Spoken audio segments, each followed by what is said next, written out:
Hey everyone, welcome to the Spring 2015 North American Challenger Series inaugural broadcast. I'm David FLICKR. With me, as usual, the ever-agile Aiden Zyrene Moon.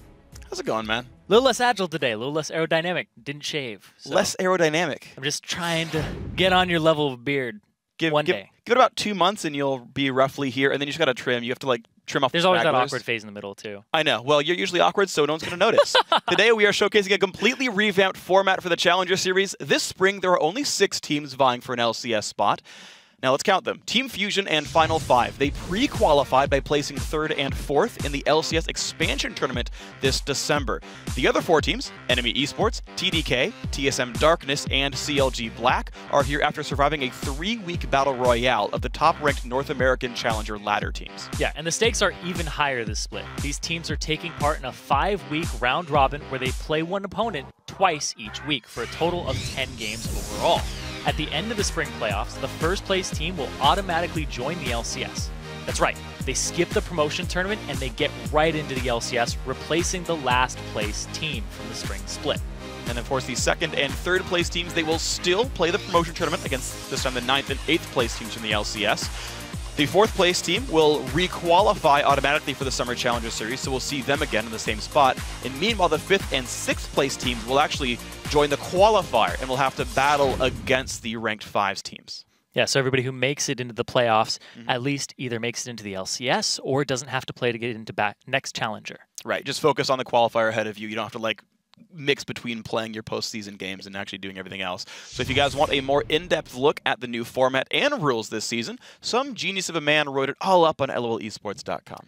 Yeah, under the News tab, click the story titled, Welcome to the 2015 Challenger Series, written by a very dumb man named David FLICKR. Amazingly, there are 0 puns in that article. You're the one who missed all the puns. Who's dumb now? Here's a look at today's action, guys. Every week, all teams will play a single game on Tuesday night, with Wednesday serving as a broadcasted rematch against that same opponent. Up first are the 2 promotion tournament competitors going at it once more as Team Fusion and Final 5 hit the rift. Then it's Enemy Esports against TDK, and finally, we have a familiar-sounding matchup as CLG Black goes up against TSM Darkness. Have to save that one for the end of the day, though. Yeah, that's going to be a fun one, though. Stay tuned and stick around for all 3 matches. Our first game, though, is just minutes away, so we're going to take some time to show you guys what happened last night when Fusion took on Final 5. Yeah, so this is basically a recap of what happened yesterday on the off-broadcasted games here. So they went in with actually good champion selects across the board here. We saw Team Final 5 go for this composition that has multi-threats on it, with Rux playing a supportive pick Morgana role. And then you saw Fusion go with this Neon Tonso center comp where they want to teleport and gank for him. And the Scion support from Trance, very risky. It's really sexy having the Kalista Scion together. You can throw in a tank support, which just gives you really crazy, incredible engages. And then Lulu's there to follow up, Rengar has follow up, Irelia has follow up. You should theoretically have a good front line here. Yeah, but they did pick it into a matchup first. Then Neon Tonso locked in that Kalista, and they punished it with a Graves and a Janna. That's how you beat Kalista in lane, is auto-attack trade her with the passive from Graves and the shields from Janna. They were in a really good spot, and then they got Heaven Time to dive on top of that. So they were really countering what Neon Tonso was building there in Final 5. But that's enough of champions. Like, let's get right into this game with some highlights.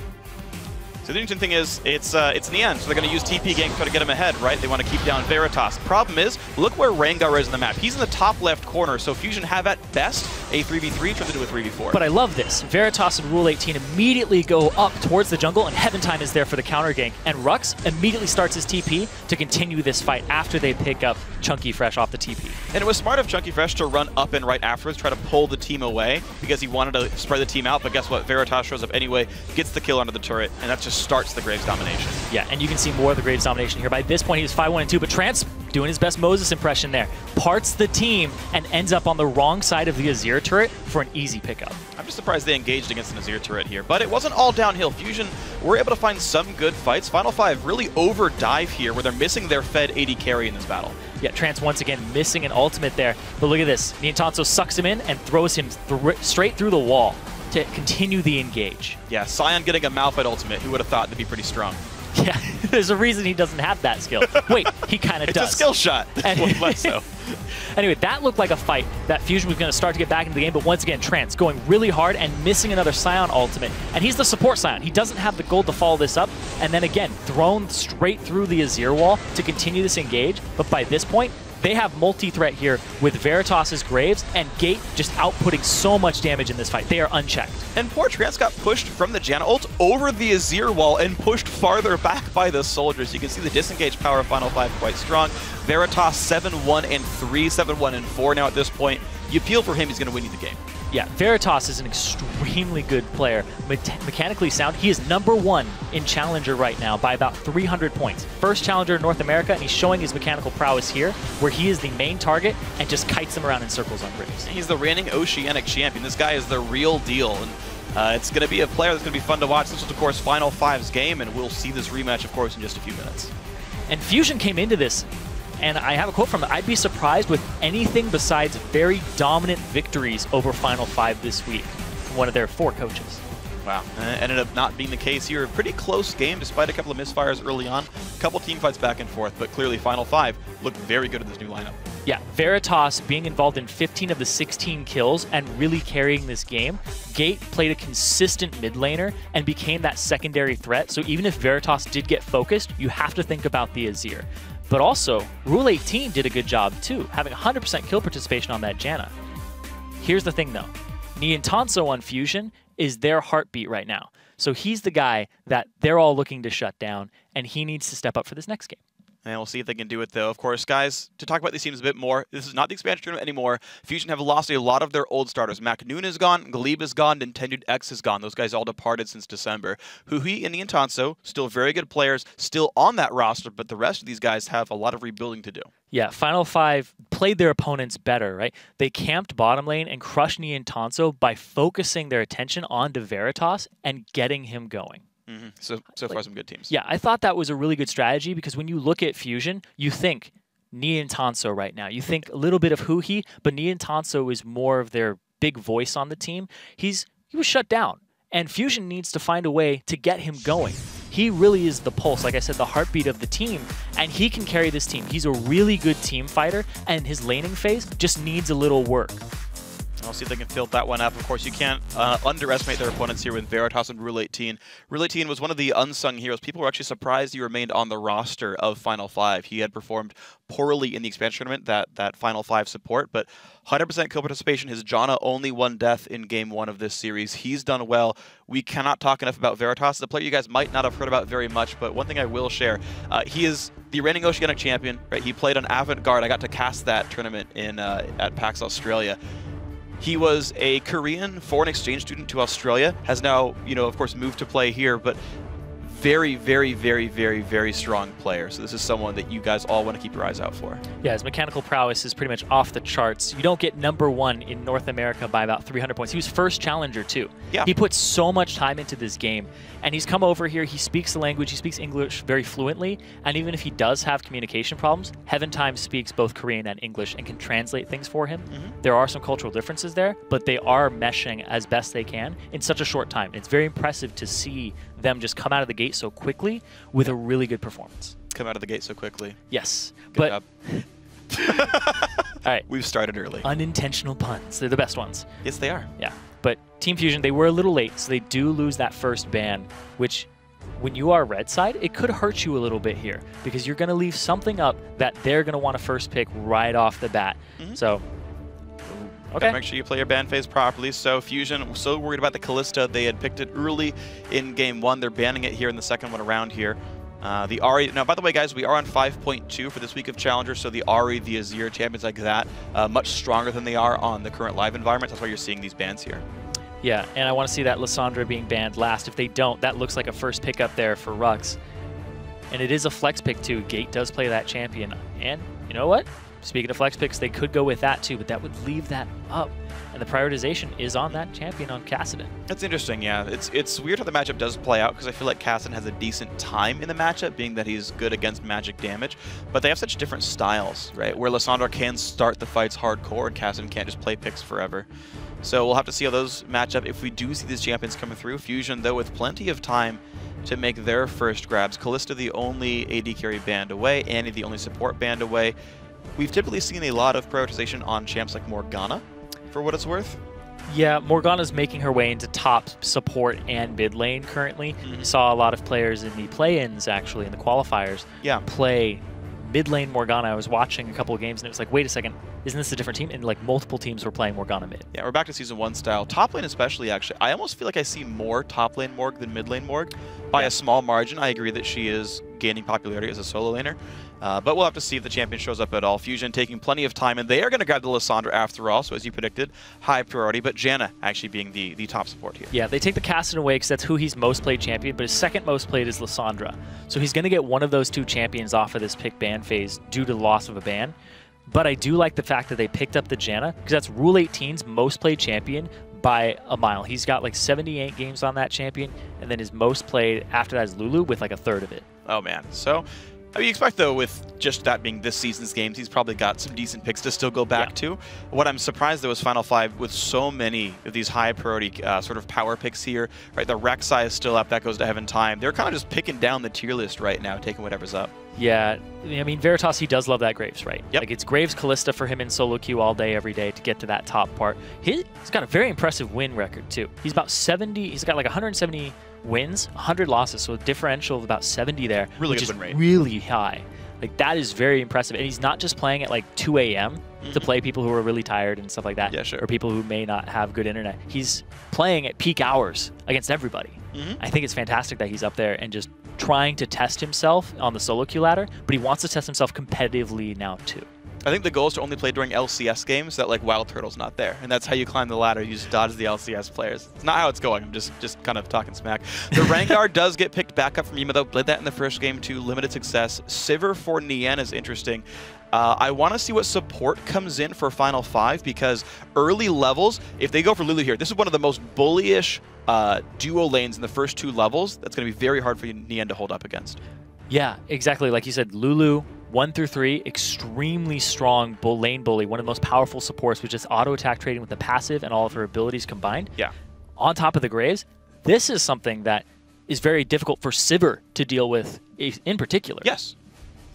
Janna, is an okay-ish fighter. Like, the way Janna works is she's just more of a surrogate support where you've got to be, like 2v1, go, take a shield. Yeah, basically, you really do 1v2 and you rely on your AD carry being ahead and saying you can't win the trade so the shield lasts and we get the damage out. But if you're behind, Janna doesn't do all that much. Fusion now to take their time for their last login here. Looks like they do need a solo laner to come through here for either Chunky Fresh or Huhi. And, oh man, Huhi's definitely a thing of nightmares. It helped carry Fusion pretty far in the expansion tournament. Obviously not quite enough as we see them in Challenger this split, but no. Back to Aurelia. Okay, so Chunky Fresh once again on Aurelia and Lissandra for Huhi. Yeah, Chunky Fresh, he was a support player for them. He filled in for Glebe during expansion until Glebe got there, and then he was on the bench as the support. Then Glebe left, he came in, and it's like, no, we're going to throw you top to replace where Mac Noon left that spot open. So Chunky Fresh wants as comfortable of a champion as possible for him in that top lane, so they want to give him a matchup that he knows, something that he's played a lot, because I don't know how much time he's actually dedicated to that role. He's got a couple months under his belt. Yeah. But it's still, you can get thrown curveballs, especially in competitive play. Yesterday, actually, nobody was lane swapped on. Yeah. When I looked back at the VODs, nobody's lane swapped on, so everybody's just kind of going 1-on-1s, 2-on-2s. I want to see that first lane swap. How do people react to it? Yeah. And how do these challenger teams really move the jungler, allocate their resources, right. And if they play it correctly, because a lot can go wrong. And I think lane swaps actually are something that should happen, I would say actually more in Challenger than the LCS. I think you can dedicate yourself as a team to say, we're going to learn lane swaps, betting on the fact that many teams won't know how to play them very well, because you expect the overall experience to be lower from this setting, right? More players are fresh out of solo queue, the chances of succeeding are very high. I mean, we see in the LCS teams like Cloud9 dominate because they just play lane swaps better. I am actually, again, surprised that we don't see it so much in the Challenger Series so far. Also, again, you talk about the fact that Chunky Fresh, new to the top lane, been spamming those champs in solo queue, has some learning done there, but again, you can get him out of the role he's uncomfortable with. You say, here's the basic 5 things you do in a lane swap. Just, follow the jungler around, dive with us, whatever. But get out of those really scary sort of one-on-one situations where if you don't know the matchup, someone like Rux can destroy you. Yeah, and I just keep thinking about the lane swap here. Rux, he's no stranger to LCS play. He played for TIP for the first part of the season, so he got some extra experience in there too. And when I did talk to their manager, he was saying Rux really has kind of a revitalized desire to get back into the LCS. He got a little taste this season, and he's like, it's as competitive as ever. I want to be back in it. So he's fighting for that spot, and lane swapping on Rux and Veritas and Rule 18 might be a little risky here, because Niantanso, in expansion tournament, he never wanted to lane swap stuff, or because he was like, I'm going to 2-on-2 people every time.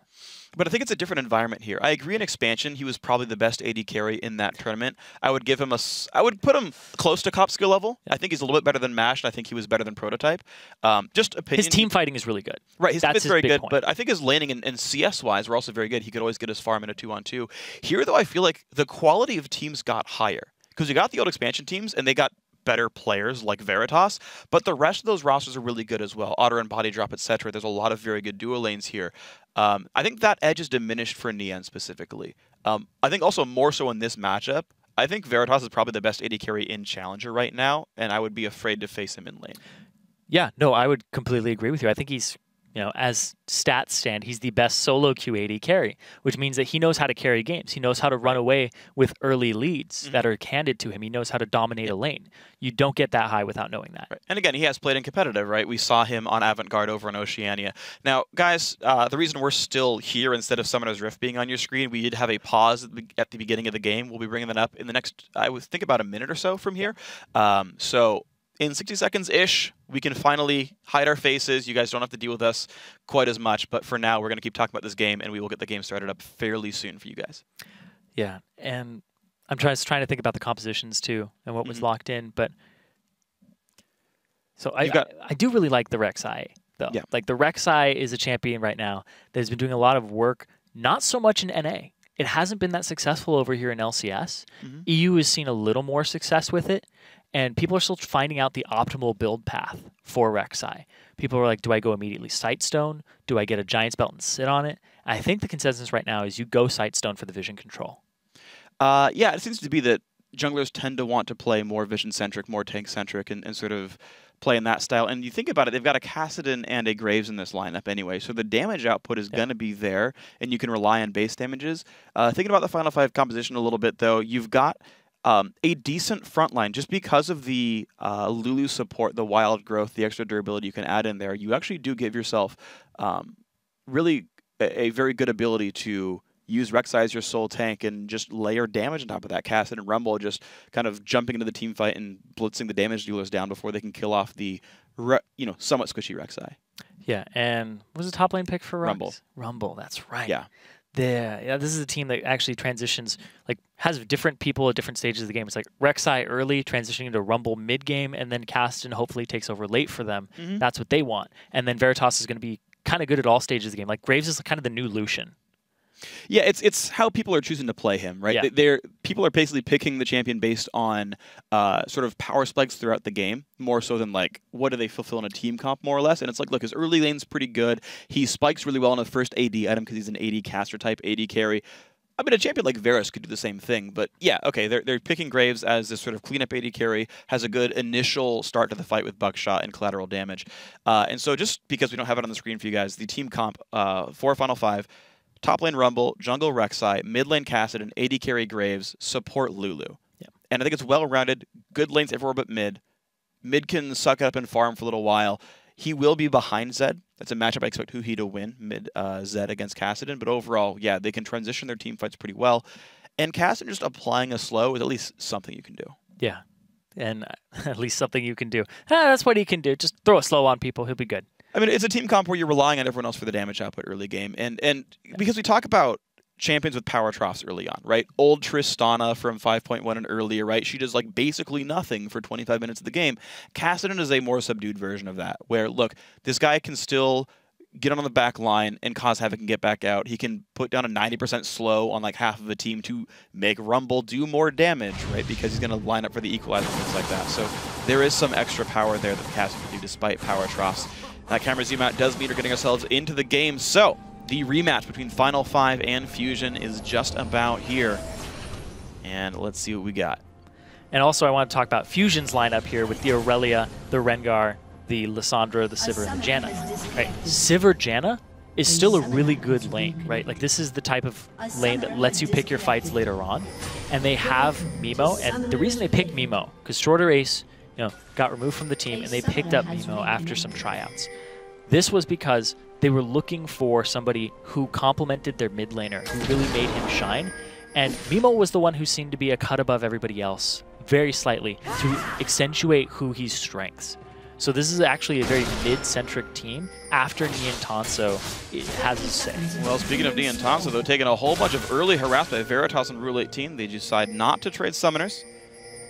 I don't know, if your Q is back up, I'd trade my flash for Saber's heal and try to bully the lane out, but choosing to play safely here. I want to watch how these early invades go, though. Not extremely deep wards by the blue team. Even though they had pushed Sivir out and they saw the invade coming from Fusion, nothing that's going to watch too much of the opposing jungler's path. We'll see. If Mimo does start Gromp, he will get spotted. If he starts Wolves or topside, they won't know necessarily. But who doesn't start Gromp? I guess it's a silly question. Oh, I guess what he is doing, though, he's hiding in the fog, so they will only know at 155. Yeah. They actually pinged the ward. This is actually very smart by Fusion. They spotted the ward coming down. They will not reveal the jungle start until the last possible second. That's a relatively late ward, yeah. So it'll still be up by the time they start it. Unless they really delay it. Yeah, they're going to see him there no matter what. So they do get the read on it. They do see the damage, and they know that they're going to get that 2-on-2. Okay, so 2-on-2 lane's going to happen. They can see the leash was there. But Veritas and Rule 18, I feel like, should be in a decent spot in the 2-on-2. They even have a slight push lead. You can see the minions dropping first there. And the Ricochet spam, I don't think will do quite enough to stop them. So, unfortunately, guys, we do have one more quick pause here in this game. Just got to tease you a little bit. Hey, we got to see the lane assignment, so a little bit more was there for you guys. Welcome back to Challenger. You missed us so much. We had to get back on screen, because what's Challenger without some pauses? That's true. It's like Nidalee, 4 pauses per game. Oh, no 4. Like, can we just ban Nidalee every game, and then we'll be good? No more pauses. But so that bottom lane matchup, though, I want to talk about that a little bit. And I know that you're really keen on these. Yeah. So when it's Janna Sivir, that's more of a team fighty. That's more like a utility for your team as opposed to the Graves and the Lulu, which is to dominate the lane. It doesn't have a catchy name like Narvin, but Sivir Janna is one of the most common duo lanes I've seen in League of Legends. If you go back and watch all like the pro games for the last month and a half, there's a crap ton of Sivir Janna. So first of all, it's team win rate. If you play solo queue, like both these champions are like top 3 in their role based on solo queue, which doesn't always translate to competitive for what it's worth. I'm not saying you need to pick Talon and Fiora every single game, but for what it's worth, it's there. What it's really good about, though, is the fact that it is a duo that lets you pick your team fights. When you want to start a battle, Sivir's very, very good at that. You pile on in, whatever the fight is. If it's a 5v4, you're almost always going to win it. If you're in a bad one, Janna presses R, Sivir might as well, and you get out there. So they're very good at choosing what kind of team fight they want to do. They're not good at the team fight necessarily, but again, 5-on-4 means it's free regardless. The laning phase is actually less bad than you might think. Because they run pretty quickly, because Sivir can help Janna get out through the ulti, they're actually fairly resilient to ganks. Also, Janna Q can stop like Lee Sin Q, can stop a Vi Q, can stop a Jarvan EQ, can actually block most of the move blocks here. And then the way they get out of the laning phase itself, because their 2-on-2 fight isn't very good, is they have godly wave clear. For spending very little mana, Janna buffs up Sivir, and Sivir presses W, and the wave's gone. And you can just like shove into the turret and get away, shove in the turret and get away. It's how Tristana's used to get out of laning phase. They would rush Static Shiv, clear the wave with the E passive, and just never fight because the minions are gone. And so these guys can get out of lane. What that requires, though, is Sivir auto-attacking the minion wave at 500 range, which means she has to put herself at risk of getting attacked to push, and that's where it requires good skill by the Graves and Lulu to push her back out. You still have to be able to pop that shield, though, to actually get to her HP bar while she's trying to shove. And we saw it there. They're trying to rush those waves down on both sides so that nobody gets that advantage. So it's not going to be one of those, all right, let's try and make sure that the wave is prepped for the 3-minute gank, because both the junglers start on the bottom side. You aren't going to get jungle attention unless they come straight down from level 2 until about the 4.5-minute mark. And what you are seeing, though, is the fact that, you know, Buckshot does decent damage, and the level 2 will come out first by Final 5. It's 1 minion away now for them. And look at that, immediately jumps on in, one attack onto the Janna, and back they go. Mimo is actually in the jungle in the river. He's getting the scuttle to make sure that his bottom lane is covered. Very smart here, clears it out, gets himself at 3 ferocity. learned Q and W so far, so no Bola Ganks looking here. But yeah, Gromp to blue buff to the Scuttle Crab. Interesting pattern. Then goes back to Wolves. Yeah, it means he's going to be a little behind in levels and experience overall because the Scuttler doesn't give you that much experience compared to a camp. It gives you some gold, but you usually want to kill it once you have your jungle item to just enhance that gold by a flat amount. 65 at this stage of the game instead of, I guess it would be 80 if you had upgraded by now. But we'll let him recall off of just only 3 quote-unquote camps here, 4 if you count the Scuttler. You can see the bottom lane trade. Look how much damage gets done there. Nia's out of mana. Veritas pops the heal. There's nothing to be done to him, really. I'm surprised he flashed, but was afraid of the Sivir damage output. Yeah, didn't want to get hit by that last Howling Gale, and both flashes were still up, so if he didn't flash and he still got hit by that, he wouldn't have time to react to Nia and Tanso running up. All right, so a 1 Summoner spell lead now to the Fusion bottom lane. But at the same time, his HP, they're both popping their potions right now. Nia and Tanso's almost in the same position that Veritas is, actually a little bit lower. And the thing is, Relay Team can actually do things with his mana bar. He can actually harass there on Lulu and push Nian down. So despite that, you know, okay, they're going to go for the quick recall. Yep. Second Doran's Blade and a Ruby Crystal will be the purchases for Final 5. They got the push, and with Nian having no mana, they don't push fast. Yeah, they can't punish this and shove it straight to the turret immediately. They'll get some creeps crashing against it. Yeah. But they're not going to lose too many on the side of Final 5. And they'll come back with more combat stats and possibly shove it in even faster. And I think this is the... I don't know if it's this or the next wave that's the cannon wave. If it is the cannon wave, it means even less minions get killed because the cannon takes enough time to go down that you usually return to your lane. Now, the mid lane matchup I do want to watch because Gate had first picked blind the Kassadin to deny it from Huhi. Oh yeah, sorry, I thought it was Zed in the matchup. Right, they went for Aurelia at the end. I feel silly that I talked about Zed being here. Gate should be able to farm reasonably here. Oh, Mimo didn't get seen. Just walks right around the minion wave, right out of vision. Interesting. But like I said, Fusion likes to play towards their mid lane, and oh, they see Mimo there though. Oh wow, he knocked up him. So like, I don't think the Q even landed necessarily. Heaventime though forced to run away. Gate low on health and mana, and Trance already being there in the jungle means Heaventime has to run away. Yeah, there's a really interesting mechanic with the way that you unburrow. If you right-click somebody and they get an auto-attack range, you will automatically unburrow. So if somebody like a Katarina, you're chasing Katarina and you know she's going to shumpo you, you just right-click her, and as soon as she shumpos you, you will pop up and knock her up. Almost instantaneously, they'll be like, oh my god, the mechanics! Yeah. But all you did was buffer the skill. And it's something that Devil's a big fan of is, you know, layering things like Condemn against a buffer and... as soon as they get in range. Yep. It'll just go off for them. So you can see Rux actually is down a little bit in minions here. Chunky Fresh, though he's losing some of his health bar, is actually doing a pretty darn good job in this lane. So for everyone wondering if Chunky Fresh can hack it in the top lane, so far the answer is yes. Yeah, and they last picked this Aurelia for him so that he's comfortable in that lane so that he has something that he knows how to perform on. And he played it yesterday, not to great success off of a bad TP bottom. But yeah, I think that's going to be more the same this game. I think the action's going to happen in this bottom lane consistently. This is where both teams are trying to focus their resources. I gotta say, I am very impressed by Fusion's ability to 2-on-2 this, though. As a matchup I would have thought would well, but hold on, Mimo getting attacked pretty hard by Heaventime. A level advantage here, but he has an empowered W. He chooses it for the E instead. He bolas the guy. Out they go. Now the ulti pop by Huhi. Gate is not 6 yet. He's going to ignite, try to make the trade. The magic resist shield. Oh, Huhi flashes in for the auto attack. Doesn't do enough damage. He's going down. Greeds for the kill. Miscalculates, and Gate gets first blood. Gate, that's why you have potions running when you go in for a fight. The auto attack was not enough to finish him off from Huhi, and he ends up with that kill. This is really bad for Fusion because Kassadin thrives off of kills early on to get him through that power trough you were talking about. Yeah, he's not supposed to get the kill here. Look at this. Heaventime's going to help shove the wave out to make sure Gate can recall without missing any more minions than he could help. And wow, that's going to be so massive. Gate is just incredibly well set up to win this game. But keep in mind, Fusion, despite giving up the 1v1 first blood, are actually holding equal in gold. So their farm is going incredibly well in the bottom lane as well as the top lane. Nia, Tanso, and Trance actually crushing this dual lane against at least my expectation. Yeah, they keep getting the good recall here and the bad recall out of Veritas. They're shoving the wave up, they're chunking him out a little bit, but they're the ones who are staying in lane slightly longer. So Veritas backs, they shove a wave to his turret, and he just misses out. And it means that the recalls, even though like Veritas will get this wave and like equalize the CS in air quotes, the fact is, Nia got to recall on 50 CS, meaning he got better items for his recall. Yeah, and he also keeps backing on cannon minion waves. And like you said, Every third wave is a cannon minion wave, and that's when you want to back, because the cannon minion takes longer to take down. There's more effective HP inside of the minion wave, or just HP in general. And it can help sort of make a push mean a bit less for your opposition if you can time that. Now, what happens? He needs as much help as possible. He was up in CS until that point.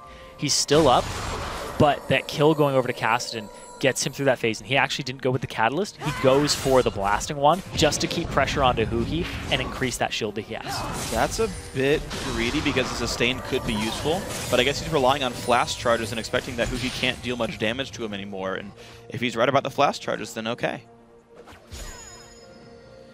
They both bought flasks, though, so they're kind of trying to out-sustain each other, and he's going for the just throw my Q out, throw my Null Sphere, and hopefully soak up a Q, so I wasted some of Huhi's mana. Right, and then just play that game for a bit.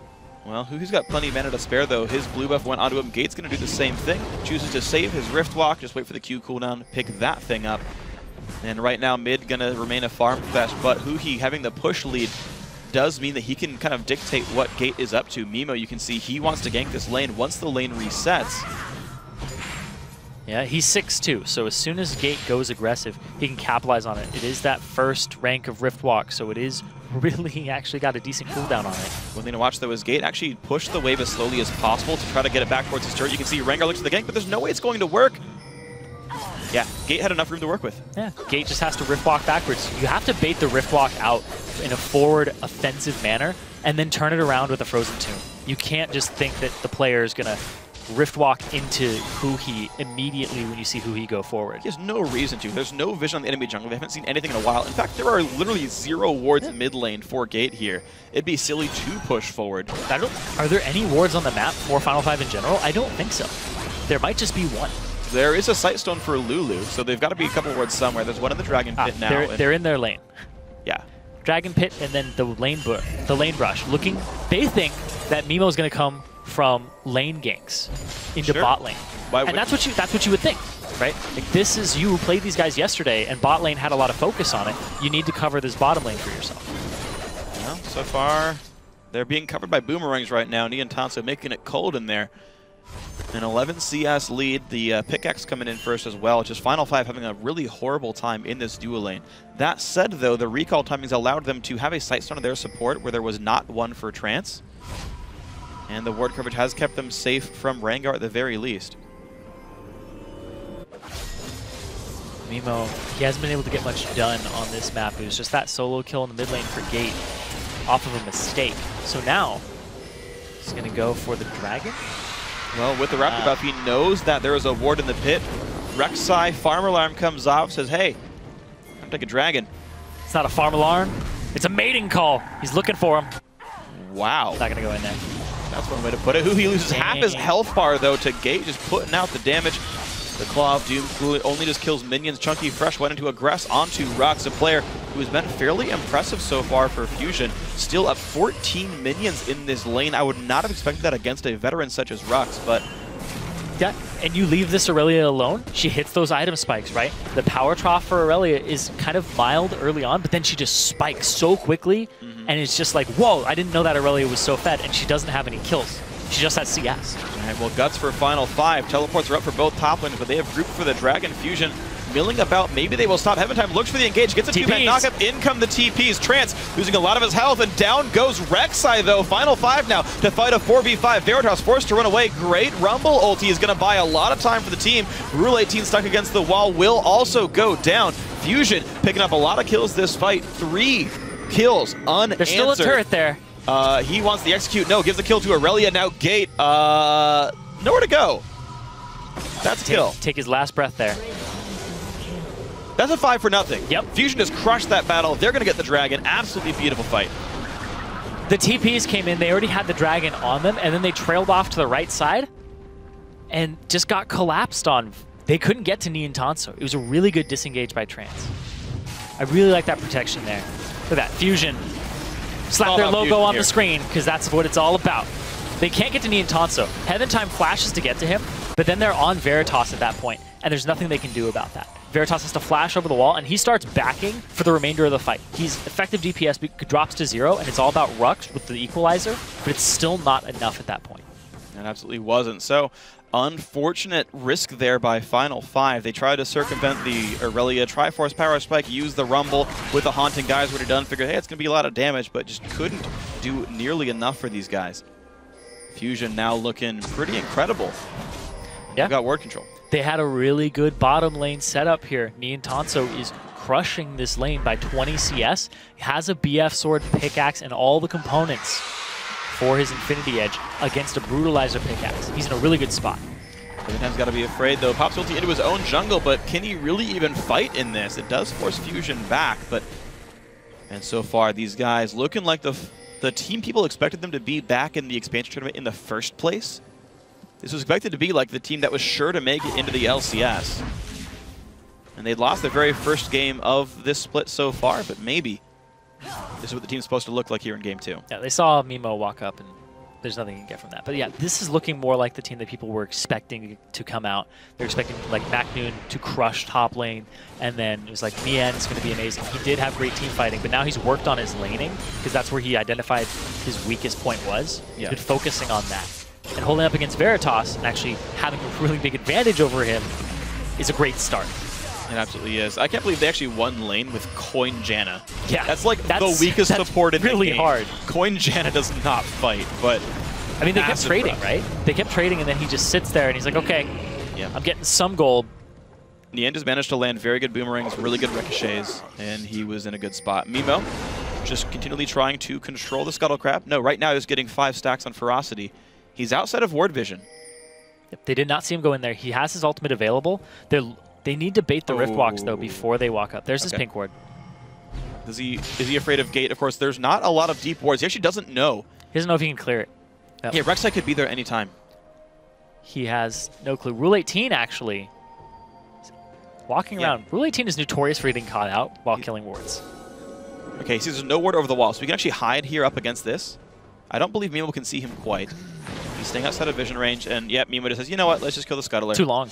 Yeah, gotta get some gold. He just feels very confused. Like, it's heartbreaking when he's like, okay, I'm on top of a ward. They know I'm there. They're gonna take this. Wow, Gate looking aggressive. Trance, though, up in this mix. Nice ulti from Lulu, and Gate over the wall. So much gank setup. Rule 18 spent 40 seconds and made it nothing. The Wild Growth gave him enough time during the knockup on Mimo to stop him from using his Bola strike to lock him up. It just went really wide because it gave him enough time to Rift Walk. Beautiful stuff then. Final 5 making a couple of good plays here. They are sitting on a 2,500 gold deficit. Gate is going to greed for this ward kill. And thankfully Rift Walks just in time to not get hit with the empowered Bola that would have canceled or prevented the ability to be cast. Really good job, though, by Niantanso. While all that was going on, he just shoves out bottom wave, has his Infinity Edge, compared to the parts of basically 2 different items. Yeah, it's like kind of early Youmu's, but kind of not. Oh, God. Yeah, that's a crit. That's why Infinity Edge is good, guys. Yeah. Wow, that's 3 crits in a row. That's unlikely. And nope. There we go. And yep. 1,500 gold lead. Yeah, there's a lot of individual power here. Mid lane is close. Every other lane, I would say, actually, I take it back, Heaven Time's also farming really well. Mimo is wasting a lot of time from Fusion, but the carry lanes are all farming quite nicely. Did you see that TSM CLG comms where Locodoco is telling the bottom lane, don't trade when you're behind? Yeah. This is the situation for Final 5. You don't want to trade at this point in the game. But look at Fresh does, though. He's a couple hits away from killing Rux. Wow, he needed 1 more ulti charge. Heaven Time, there's no way you can win this battle. You've got just a warrior in chance. So, Chunky Fresh essentially winning a 1v2. Yes, he chunked out Rux to the point where he's a non-factor. Chunky Fresh is 2 levels up over Rux at this point. He has his rank 2 ultimate, was just pumping out that damage. Like, speaking of rank 2 ultimates right there, in this mid lane, Gate is just trying to trade over and over again, and it's working for him at the moment. And if they can leverage this pressure middle, they can start invading the jungle, and that could be Final 5's way back in. But this bottom wave, this bottom lane, has a lot of damage dealt to it here. CS is much lower. The kills are on Niantanso. This is what Fusion wants when you walk into a game. If you're like, let's get Niantanso fed, then they're doing it. All right, well, so far so good then. The only lane that can pressure for Final 5 is that mid lane. Fusion holding the 2 outside lanes, and Now you got to see what these teams can do with advantage The or deficits. Veritas are getting really hit up. Their exhaust force to be used. Niantanso, the Q, the second half will miss. Oh, big burst coming out, but Summoner Heal and Ulti Pop keep it safe. Mimo is coming in, and the teleport from Aurelia misses the root, but Rule 18 goes down anyway. Ulted Heaven Time and not himself. And then he goes down. Yeah, it doesn't matter. Mimo, who jumped in, threw out a bola, missed, doesn't care. Does enough damage to take out Rule 18. That rewards them with the turret. And even more pressure on this map. Fusion are not letting the early game get away from them like they did yesterday. And Dragons up in 6 seconds, meaning a very clean and quick grab for Fusion if they want it. First, they clear away some Rek'Sai tunnels. They take the Scuttler as well. Just grab the side objectives, and then, okay, this Dragon pretty much uncontestable. And after this, now what can they do? Niantanso out of mana, meaning maybe they recall, maybe they take more objectives. Up top, though, who he had to rotate here to deal with Rux, he would have gotten that turret. So it was good by Rux to notice that he doesn't have to TP to that already lost fight. He can stay in his top lane and shove it. At the same time, I gotta say, compliments to Fusion for recognizing that there was no contest for the Dragon. They can let their mid laner leave the Dragon area. There was no way who he could have helped the fight if Rux did TP, but they knew there was no contest by Final 5, and they sent someone away from the Dragon pit. So, smart allocation of resources. They keep their outer turret alive because of all this. He's setting a trap for Rux. Ulti comes in. Q, W, another Q. Equalizer does come out, though. Heaven Time's here. He dodges away from some of it, gets the first kill, and in comes the Trance. The shield comes out after a flash. The exhaust there as well. Heaven Time has nowhere to go. Nice Q from Nian, and there's the cleanup. Nian is taking over this game. They rotate their bottom lane to the top to get him to push down turrets and just give them an even larger gold advantage. So Fusion, they're like, we're done with this bottom lane. We've already crushed it. It's time to go top and get more income. Well, I'm surprised they chose top lane over mid, being that Kassadin... Mid's really low, too. Mid, yeah. They could take mid at any time. Maybe it comes next, but Mimo is forced to defend 1v3 in the mid lane. They're sending Lissandra over, but she's not going to be here just yet. Nobody's dealing with Nian. Oh man, they're up to top tier 2 and no one is there. You're absolutely right. They expected defense and they went around to ward and look at blue buff. They could have like all in that turret and gotten it to half. Yep, they decided to just get the blue buff for their troubles. Might maybe rotate towards the mid lane because it is below half HP. That mid lane is really close to falling. Yeah, but just look at the expected rotates. Like, I want to point out all these things that happen. Nian trinketed with his blue trinket. The brushes by Baron, again, expecting Final 5 to show. Still, no one tried to defend against buff steals, bushes, or anything. Gate, though, does get rooted, has to flash away from Nian's Q, but this is still likely to be a dead outer turret. The rest of Final 5 are coming, though. They're nearby. Nemo's going for the flank. He's going to flash on a Gate. Down goes Kassadin, 1-0. Now, can you really fight much more than this? Another root does land. Heaven Time losing a lot of health.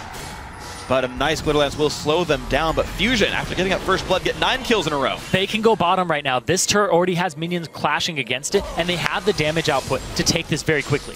Jeez, Chunky Fresh was bot lane the whole time, shoving the wave on in. This is such a clean game by Fusion, that one mid lane kill notwithstanding.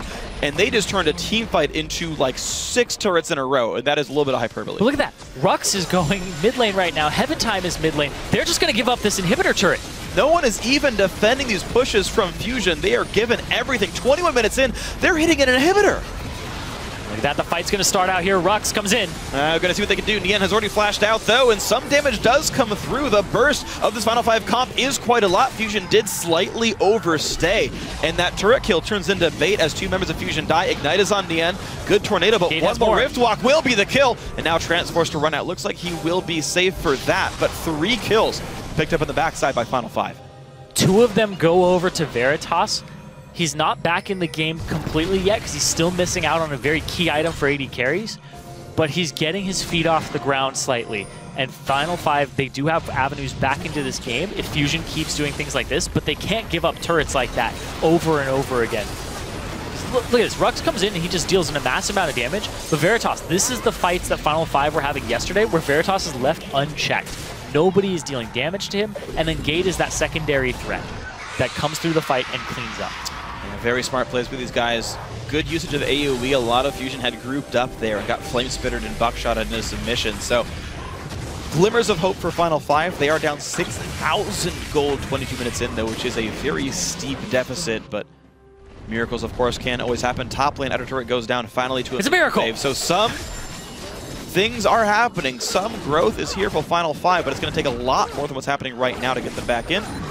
Fusion allocating the resources once again. Red buff onto Nian. clear some more of the jungle, make sure all of the gold streams are being tapped as much as possible, and then go in for a push afterwards. So here's the part of the game where Fusion need to check their shot calling. How do you get these turrets from Final 5? Yeah. Because skirmishing these guys in the jungle is beneficial actually for both teams. Both teams kind of want that jungle skirmish and chase down. That's true. With the gold lead, you expect mostly skirmishes to go Fusion's way. What I will point out, though, is there is no deep vision for Fusion because all those turret kills, all that movement throughout the map was on the same recall, meaning Sightstone ran out of charges, and there was no ability to put more wards down. There was a single deep ward here. They are re-invading for the blue buff in the top side of the map, and for this top turret that actually no one from Final 5 right now is defending. But this is the only bastion of power these guys have. Veritas is the only person answering on this turret. There are 4 people off on the side. He jumps on in and it forces immediately Veritas to retreat. He ults for the minion wave, but who even cares? Nothing goes down. There's top They're lane. wrapping around. Heaven Time. Wants something to do, but he's He very alone. The team is nearby. Okay, hold on. We forced to run. E is down. Equalizer comes off, but the re-engage, the ulti, Mimo in the front lines, but a lot of CC might keep him alive. Trance got to be careful. Puts the ulti on, but so much damage coming through. Mimo still running out. Gate wants his kill, gets one. Now Huhi forced to run away. The flame spitter from Rux does start turning this fight around. 2 for 2 so far. Chunky Fresh trying to be the carry his team needs, but Veritas might answer back onto him. Niantanzo says hello to Veritas, jumps over the wall, but Chunky Fresh answers him back. Triple kill for the Aurelia. Now Gate forced to run. Can he do so? Another stun comes across, and that will be the ace for Fusion. That team fight looked like it was going terribly for Fusion, and then it gets flipped around because Veritas is not in it for a very long time, chasing the Niantanzo and Trance out, but they just wrap around and re-engage the fight because Chunky was just keeping them busy. Power gold leads. Yeah, but watch Veritas' damage output. He's off on the, he's down below this fight, and he walks up, and then he chases them off to the left side, and they start running away. They disengage him, and he's trying to get back in. And he chases the left side of the fight instead of the right. So he actually doesn't get anything done here. Oh, wow. And then, meanwhile, they're cleaning up here. Chunky Fresh takes out Rux. If Veritas had, instead of chasing, had immediately pulled off, he would have been able to take out Chunky Fresh. And then they would have been able to turn this. Bit agreed by Veritas. Unfortunate play there, and it does give Fusion's Chunky Fresh the time to deal damage. And right off the respawn, Fusion wants this blue buff. The steal attempt comes in. Nice smite. Heaven Time does flash up the wall, but guess what? Lissandra presses R to get the kill back. Now 4v5. Fusion has some time to make plays. Good job by Huhi there to throw his Glacial Path over the wall because he knew that's where Heaven Time's exit route was. So he covered his options. Very smart things on the quick ult to make sure he couldn't get out any farther as well. But again, 5v4. The Dragon does give 1 to Final 5 here. They get the attack damage and AP buff. But mid lane, under fire. The whole team is here. The Janus Shielded Sivir eviscerates turrets with a high attack speed build of Berserker's Greaves and the Phantom Dancer. Those things die quickly. Chunky Fresh now also to take away more of the jungle. That said, he is on top of a ward while doing this. Final 5 can collapse. Chunky Fresh is really tanky at this point, though, for the damage output. Final 5, you see Veritas' item build. He doesn't have a lot of crit chance, doesn't have the crit enhancement either. Chunky Fresh. Ooh, ults it. Yeah, he's got to ult it to take it. I think it's worth it. Yeah. Get away from Aurelia. She's a pretty big nightmare with that. If she would have queued that, it's definitely over 200 damage. It's over 200! Ah! What? 200? On repeat, over and over. Oh, man. But, so these guys on Fusion's side right now are really relying on Niantanzo, and it's working. Yes. He's got the highest CS in the game, the highest kill participation on his team, and he's going for a Bloodthirster because he doesn't care about the armor yet. He's just wanting that Boomerang Blade damage to chunk out Veritas from the fight and to shut down Gate. And that'll be the goal. Gate, the only guy really still doing all that well on the Final 5 lineup. And if he's allowed to run free, he can do really scary things to the back line of Fusion. But so far, they've done a pretty good job of playing around that. The gold lead sits at over 9,000 right now. Fusion look towards the mid lane. Now, keep in mind, bottom inhibitor is open. If they group bot, they just get to push the inhibitor down and likely make that pressure that sets up Baron. Final 5 look for a brush gate, or brush gank, rather. Gate was the one looking for it, though. Yeah, so, you know, it worked in the end. But you see really heavy hesitation. Fusion wanting to instead get Baron control right away. Okay, they pushed out mid. Cool, that means we can ward up Baron.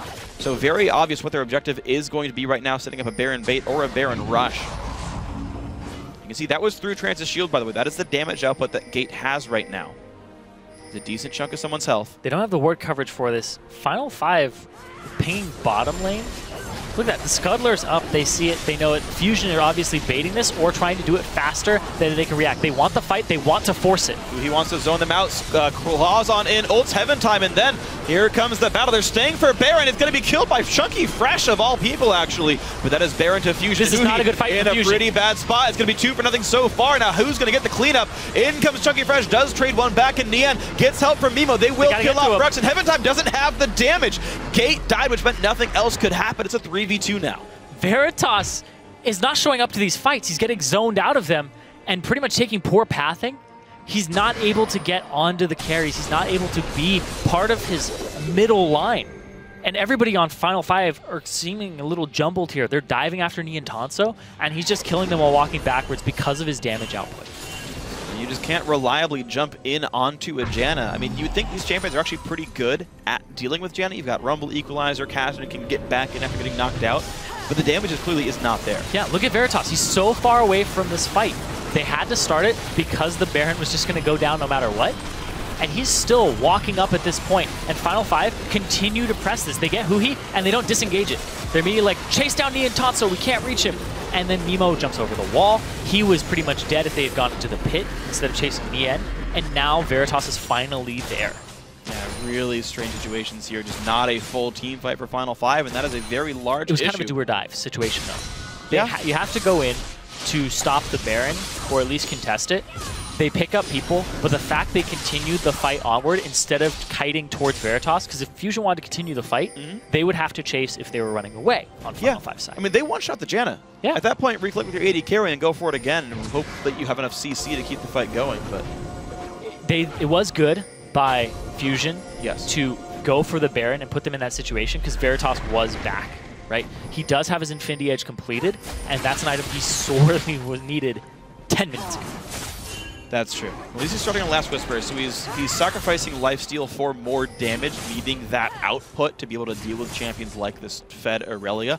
But Fusion with Baron buff on 3 members, ready to siege up against the turretless inhibitor in the bot lane. I can't see a successful defense here without a severe outplay. Yep, Chunky Fresh has a lot of tankiness in his tank right now. I guess that makes sense. Yeah, sure. A lot of tankiness in the tank. Nian Tanso, he's got a lot of damage in that tank too. So he's just walking up. He's just going to get handed an inhibitor here when he wants to take it. Notice how safe they're playing, relying on the cannon to kill it. Nian has no reason to auto-hack this inhibitor anymore. Chunky Fresh can't because he's a tank. And down goes bot and hip. Smart of Final 5 to not contest. But Fusion now about 31 minutes in should be looking to close this out. You don't want to give the chance for Cassidy to hard carry. He's got 4 kills. He's got some decent items. Void Staff soon. Don't give Final 5 the chance of turning this game around. Exactly. If you stall it out to the late game, this is a composition that can do some good things with the Cassidy. But Fusion, they still have the insurance of a really tanky Aurelia. Nobody's going to get that tanky on Final 5 side or be that much of a threat to your back line. Mimo, he has the option of going full tank or building a little bit more damage to deal with the backliners. But I think that they're just focusing on keeping Nian Tanso safe by having multi-threats that dive. Who he's going to be in the backline, lots of vulnerability on him and damage output, and Chunky Fresh is just this huge threat that he will get to your backline because you don't have ways to really disengage him. Yeah, and that's the cool thing about playing bruisers into double AP is they typically don't want to try to burst out the tank with the Spirit Visage and Merc Treads, so you get kind of impunity to deal with the enemy AD carry, who's honestly still not well equipped to deal with him. So Chunky Fresh, even though he's not being protected by his team necessarily, is protected by the fact that no one really wants to kill him first. Nope. You want to go for Nian Tanso. You want to get rid of this 6, 1, and 10 head Sivir. But when you're in that situation, you kind of have to go through the front line. And it is a 500 range AD carry, right? That is the fallback, or I guess the downfall of Sivir. Downside, yeah. Downside is that her range is very low. So when you're that far up, 2 auto attack people, reach. You are in reach. Exactly. Which means Veritas with the soon-to-be-completed Last Whisper, and plus this Youmu's means he can burst on Sivir pretty hard. Like, there is the ability to hit Nian here. The question is it enough damage? Mikhail's, shields, Lockout as well here, by the way, for Mimo. There's a lot of ways to keep Nian afloat here. in the team fight. And so far, only one death. So far, so good. Fusion do have a lot going for them, though. They had that Baron buff from before, so they have that extra gold. Up 11,000, and they have super minions pushing this bottom wave. Those minions are going to clash against the turret very shortly. It's a giant wave, too. Veritas wants to answer, but he's torn right now. You can see that. They clear this wave, then they go for it. Their wave clear is extremely poor, too. Right? It's pretty much Rux. But now they'll get it. The duo wave's going to be held, and actually Fusion didn't let Huhi or Chunky Fresh push down mid to create a second wave of pressure, which means Final 5 can just sit 4 guys on this lane, use Lulu and Graves to wave clear, and honestly remain safe. The bot lane inhibitor turret, or Nexus turret I should say, should stay alive. The wave should be done right about now, and Veritas can rejoin for this top wave. There goes Huhi. Oh, the flash engage. Veritas is in range, so the engage happens. Huhi. Zonia's just in time. Heaven Time forced to run away, though, and a great equalizer. The 3 kills picked up. This dive not working too well. Nien and Chunky Fresh alone inside the base. Can they 2v4? The Hex comes in. The damage output, the crit, and this dive, oh my god, did it fail. That's what Veritas can do when you leave him alone. They couldn't reach him. This is a composition that wants to dive you, but also pick their fight, and they picked the wrong one. Why would you dive with a team like this? Such a very awkward way to give an advantage back into Final 5. The equalizer was so immaculate. Big thing is Rule 18 gets the polymorph on Huhi here. Comes in, boom, polymorph. Look at all this damage that comes across on him, and he almost drops. He's forced to Zonia's, and then Chunky Fresh and Nien Tonso are off on the left. So far away from Veritas, who gets the wild growth. The exhaust comes out, so Nien Tonso has to run away, and he's running towards Chunky Fresh, which isn't safety anymore. Rule 18 really on top of those polymorphs, hitting the right target at the right moment that entire fight. 5 for 1. And Final 5 are back in this. That's what we talked about 3 minutes ago. You don't want to give the chance for Final 5 to catch up. They, to be fair, are still down 7,500 gold. But you guys have looked at your match histories before. You get in those games and you're like, yeah, the gold lead was like 12K, and then it goes all the way down and the blue team wins suddenly. Fusion cannot let this happen to themselves. Now they still, again, hold very big leads. 4-item 80 carry means Nien Tonso can single-handedly destroy all of Final 5. If Fusion were all tanks plus Nien, they'd probably still win team fights. So F5 do have to be scary. Yeah, that's very true. But I think Rule 18 in the bottom lane just came up really big there. Rule 18 had a very terrible KDA back in the expansion tournament, and when members of Final 5 were getting replaced, the community was really questioning why Rule 18 wasn't replaced. He brings a lot to this team in terms of spirit and personality. He's the one who's facilitating it, but look at this. On a ward, stunned, rooted, forced to Zonia's right in front of Lysandra. Lulu gets him out of the fight for now. Heaven Time joins the battle. Equalizer on everyone. Graves ult as well. It's a whole bunch of damage, but guess what? Fusion are ahead, and they survived the early encounter. In the back line, Rumble goes down 3 for 0 so far. I can't see Final 5 turning it back around, and that means Baron and then likely an inhibitor. That was a trickle-in fight there, and Gate was standing on a ward, immediately engaged on. And that's a big mistake that could cost you the game this far in. Fusion, wow, they took that fight at the same time a giant wave was pushing down the bot lane. These guys actually could have potentially pushed instead, but they choose Baron, and they will, looks like, shove a wave and quickly recall and re-siege, using that team fight win just as an extra Baron buff to make this short-range team kill a base. Yeah, the Baron is guaranteed. Their base was not entirely guaranteed, so the risk was still there, so they took the one with less risk. True that. And as long as they don't do any of those dumb dives anymore, Fusion should still be able to close this game out. But like I was saying, Rule 18, he was really on top of it in that previous fight. And when they're behind, they kind of look to him for morale. Yeah. Right? He has a lot of intangibles outside of the game. He's the one who's like calling for people's teleport timers and being like, all right, bottom lane, what do you want to do? Jungler, what are you looking to do? Constantly talking to his team. He may not be the main shot caller, but he's definitely somebody who gets that ball rolling. And he's a facilitator, and it keeps Final 5 focused on the objectives at hand. But right now, the objective at hand is Dragon number 3 for Fusion. I want to say it's actually number 4 for them. It's 4 for them. Yeah, okay. They're sitting on 3. The display in the top left corner is wrong. They do have 3 buffs on each of their champions here. This will be their 4th Dragon of the game for them on Fusion's side. They can't really do anything about this. Chunky Fresh just sitting in that bottom lane, making sure that it's still pushed up with his Baron buff. and Fusion have a ton going for them right now. The gold lead, the fact that they are at 4 dragons, the threat of a 5th, they have a Baron buff up. Like you said, they just have to not dive again like they did previously. Yeah. Right now they're taking all the objectives off the map. Okay, blue buff goes away, red buff goes away, and many of the big jungle camps they can think of go away. So even if they do lose a team fight, with all the waves pushed in, Final 5 cannot gain anything if they were to win a fight. That last catastrophic dive, by the way, nothing happened to them. They didn't lose anything. They just got some gold and they stopped the pressure because of the inhibitor bottom. They lost it again. Now those waves, it's basically a repeat of where we were a couple minutes ago.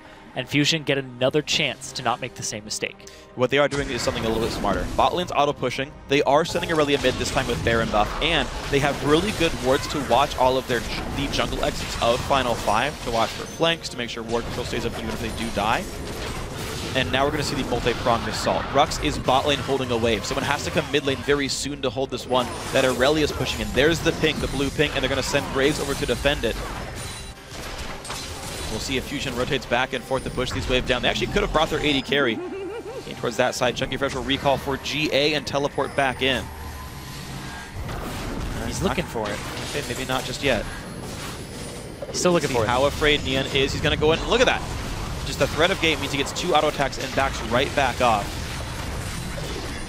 Still have that bottom wave pushing in, and Chunky Fresh in that middle lane, causing the pressure, shoving the waves up. Final 5, they have to be absolutely perfect here with the way they handle this fight. But Fusion, they can't get too cocky either. Of course they can. I want to see an Ohm Wrecker. That's how you make the dive happen here, is you go in without the turret helping you. Ohm Wrecker, Banner of Command, either of those. Actually, yeah. You have no way of, you have no long-range physical damage here on the Final 5 lineup.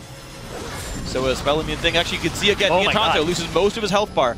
The short-range lineup, bad at sieging. They might just want to play for Dragon 5 at this point because they can see how little progress they're gaining.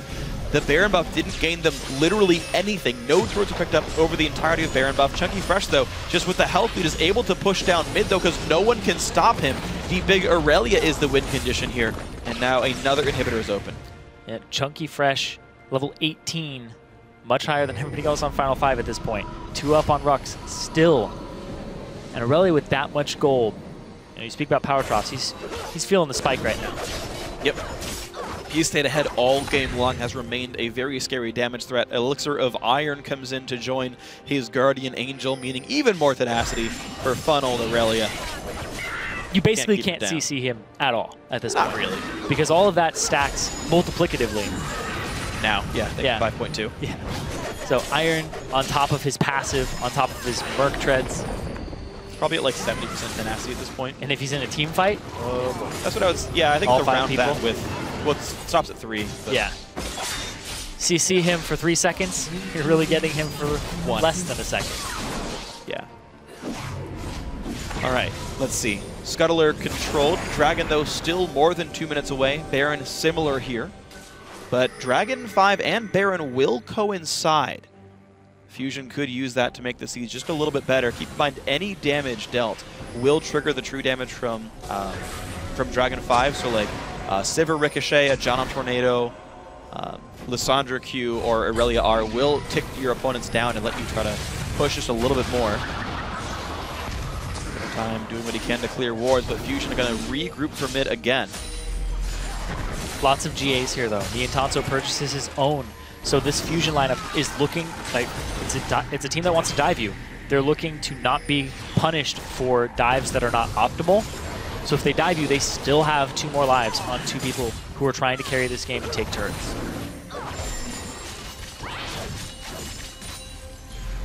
So the fear is still there. Mid and bot inhibitors, though. Open, respawn, up for the taking. 1.5 minutes for both Dragon 5 and Baron buff for Fusion. Will they go for the base? Will they go for just the ward control and the map control until those respawn? My vote would be for the latter, but you never know. Nian doesn't even want to ricochet the waves down. You can see he's looking more for champions to harass. Trying to bait the enemy team outside the base with the minion wave there. Veritas' wave throwing. He's actually on 3 items. Goes for Ruin King over Bloodthirster as his item choice. It will do a little bit more damage auto attack wise. Who he? Sitting on the side. Yeah, he wants the engage. I mean, if they do get the battle started, they're still up 12k. They would win an outright 5-on-5, just not inside the base with that position. Diving turrets is not good at all. Final 5 without the support right now. Lulu's kind of far away, but thanks to Rek'Sai, they can walk around the map. Yeah, they're weighing their options. Baron is almost up. Dragon 5 is an option that's on the table very shortly. And all they really have to worry about is if they put themselves in a position where Final 5 have better terrain advantage, right? That they have their base turrets, that they have something else going for them. Because right now, everything's in favor of Fusion. All right, and they're going to start there and right off the respawn. In fact, Final 5 nowhere to be seen. They were dealing with a mid lane wave that was pushed earlier, and there was no contest for this Baron buff here. Goes down at 43 minutes to Fusion. Dragons in 10 seconds. Both these buffs will last 3 minutes long, and so you've got roughly 2.5 to do everything for Fusion. Off they go. Down to the side of this map. Final 5 will push the wave out, but does it really even matter? In fact, there's a giant wave top right now. Final 5 can maybe go for a push as payment for Dragon, or will they even try to stop Dragon 5? It's going to be too late if they want to. There's the bonus, and there's the engage. Rux comes into this fight. Gate very low off the start of it. Mimo's got to be careful too. Big ult from Graves, and Trance is low, but the Dragon buff means so much power. Veritas getting chased out by Chunky Fresh. Rux can only do so much, and the kills start coming through. 4 already. Only Heaven Time alive. Fusion should be able to easily close this game out now. You have all the neutral objective steroids, and they're just going to power through them. 5-0 for Fusion. Well, they've got to take down this inhibitor first, but that's going to be a surrender all the same. 44 minutes. Fusion do get vengeance, and they split the series 1-1. Really controlled game by them. They played a completely different style than yesterday. They didn't let the bot lane get out of control. They had that advantage from CS from the get-go for Nien, and they just pushed that further and further over Veritas and all of Final 5. Yeah, massive props to that Fusion 2-on-2. I came in saying, you know, I don't know if they really want to do that. I was wrong. That 2-on-2 was pretty freaking potent. Nien did a great job alongside Trance. Those two put up a great performance. They won themselves that game pretty hard here. 8-2-16 for Nien. Of his team's 24, he was part of 24 of his team's 27 kills. Only 2 of his team's 13 deaths. We said he had to step up in this match. The team had to do well. That happened. Trance did the same at 0-2-23. Those guys made that team comp work. I will credit them, or I will criticize them for that one dive in the top lane, but thankfully they were far enough ahead that it didn't matter. Yeah, when you're that far ahead, you kind of get some wiggle room to make big mistakes like that. Yeah. That you otherwise wouldn't have the game completely flipped on you for. So at that point in the end, they're controlling everything on the map. It's kind of like, when you're a shot caller, you're like, I have so many things that I want to do, and I get to do all of them. Yeah. I get to siege the base, I get to take the Dragon, I get to take the Baron, and you don't really have to make any calls that are risky at that point. You're kind of like, they can't contest it here. And then it's like Gate standing in a bush, and we get complete control over everything. Yeah. It's really just, it's a wet dream there for a shot caller. Yeah, just like, the map is mine! The map was in the end. He got to do what he wanted. That said, though, a fully short-range team composition meant that actually sieging was very difficult. The only ways they got into the base was either off of a team fight and an ace, or off of an out-rotation, or off of Chunky Fresh as being too tanky to take down in his solo push. So, the siege, I think, may be a misfire. If it was there maybe to hold pressure on the map to keep the waves pushed in, but as an actual win condition, sieging did not seem to be very good for Fusion. But that's fine. They did other things good. Yeah, it's a very dive-heavy composition. Yeah. So that's what they ended up doing. It bit him in the foot one time, and then they just went back to the drawing board and played it very methodically from there. Yeah, well, thankfully, Dragon 5 was enough for them. And now joining us to talk about that victory on the Rift is Nian Tanzo himself from Team Fusion. Nian, congrats on the victory tonight. If he's there. Thanks, Freak. There. All right. We're told he was a good game, especially from yesterday. Can you hear me? Much improvement. What, is he just in the airwaves? Nian? Hello? No. I can't hear him. Unfortunately, we can't hear him. Apparently, he is part of the call, but we have to apparently sort that out for ourselves. So, unfortunately, I'm not able to conduct the interview with a man I can't hear. I mean, we could pretend we hear. Yes. Yes. Yeah. Yes, I really like playing Sivir. Nian, I'm going to try it one more time. Oh, now we go. Okay, Nian, we can hear you in our headphones. Nice. How you doing, man? Good. How about you? Pretty happy. We got to cast a really fun game. I hear you crush faces as Sivir. Yeah, it was not bad. It was definitely not bad. Big improvement from yesterday. I have to ask you. So I didn't think that 2-on-2 was supposed to go in your favor. I thought Graves Lulu was a really strong 2-on-2, but you crushed that lane. Why? I think Sivir is actually a really solid option against Graves, especially when you have Janna, because if you just walk up with the Janna shield and just blow all your spells, like the only thing he can really do is buckshot. And if you just spell shield his buckshot, you win the trade like really hard. And honestly, we could have won the lane a lot harder, but I played a bit too passive, I think, early game, but it still worked out really well. Was that because things went pretty wrong yesterday during the laning phase for you, that you wanted to play passive today a little more? Yeah, somewhat. We just knew that if we played safe in lane, if all 3 lanes just played safe, we would be able to out-rotate, outplay them in team fights mid to late game. And yesterday, it just went so poorly because our lane matchup wasn't as good. It was Kalista Sion versus Graves Janna, which is really, really hard. And then also, there was an unfortunate TP play that happened bottom that snowballed the bot lane really hard. So just those 2 factors made it really rough. But today was a lot easier, and we just snowballed off all the lanes, and then we just won the game. All right, so obviously a pretty good start here. You're 1-1 so far in the season, 10 total games. Next week you guys face Enemy Esports.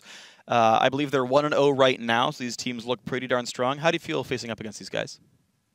I feel pretty confident. I think that like the first week was really rocky for me in terms of confidence, because even though Mimo is like he's a sub, but like I don't want to like rag on him. I think he's really, really good. It's just we're not as coordinated as we should be, like if we had Josh or Nintendude with us. So it's rough playing with such a new team, me and Trance not being together that long, and we don't even have our actual junglers. So we have to get more cohesive, and I think for the next week we'll be a lot more cohesive and work better as a team. So I'm feeling really confident going versus Enemy. All right, we'll hope you guys keep that upward trend going. You went from a loss to a win. Maybe you can go even higher than a single win. We'll see what happens. Nian, of course, thank you very much for joining us, and good luck to the rest of your season. Thank you, guys. Have a good one. You too. Thanks. All right, guys, we are going to take a quick break, but when we return, it is time for today's second match between TDK and the 1-0 Enemy Esports. Plus, we have highlights from their game last night where a pentakill was stolen. Find out who the scumbag was after this. And it's not Freak. I was pointing at you. In come the TPs. Trance losing a lot of his health, and down goes Rek'Sai, though. Final 5 now to fight a 4v5. Veritas forced to run away. Baron to Fusion. This is not a good fight in for a Fusion. pretty bad spot. It's going to be 2-0 so far. Now, who's going to get the cleanup? In comes Chunky Fresh, does trade one back, and Nian gets help from Mimo. They will kill off Rux, and Heaven Time doesn't have the damage. There goes Hui. The flash engage. Veritas is in range, so the engage happens. Hui. Zhonya's just in time. Heaven Time forced to run away, though, and a great equalizer. 3 kills picked up, and there's the engage. Rux comes into this fight. Gate very low off the start of it. Mimo's got to be careful, too. Big ult from Graves, and Trance is low, but the Dragon buff means so much power.